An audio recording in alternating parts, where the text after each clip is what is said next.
ताज्या ज्ञान न्यूज, नवा दृष्टिकोन, नवा विचार। महाराष्ट्राच्या राजकारणात लवकरच मोठा भूकंप होण्याचे संकेत खासदार संजय राऊत यांनी आज दिले। गुरुवारमध्ये झालेल्या पत्रकार परिषदेत संजय राऊत यांनी मोठा बॉम्ब फोडला। राष्ट्रवादी काँग्रेस आणि शिंदे शिवसेनेतील अनेक आमदार भाजपमध्ये प्रवेश करणार आहेत असा दावा संजय राऊत यांनी केला। एवढंच नाही तर हा पक्ष भाजपमध्ये विलीन होण्याचे संकेतही त्यांनी आज दिले।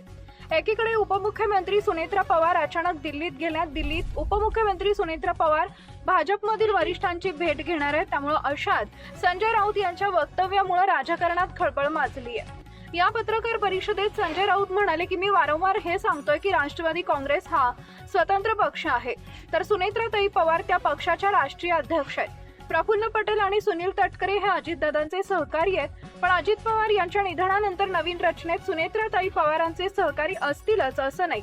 त्यांच्या पक्षातील अंतर्गत बाबी दुसऱ्या पक्षानं का बोलावं हा माझा कायम प्रश्न आहे। त्यांनी काय पत्र लिहिलं, कोणती पदं दिलं हा त्यांचा विषय आहे। ते आमदारांची संख्या सांगत म्हणाले की भविष्यात या पक्षातील 25 ते 30 आमदारांचा हा पक्ष भाजपमध्ये विलीन होणार आहे।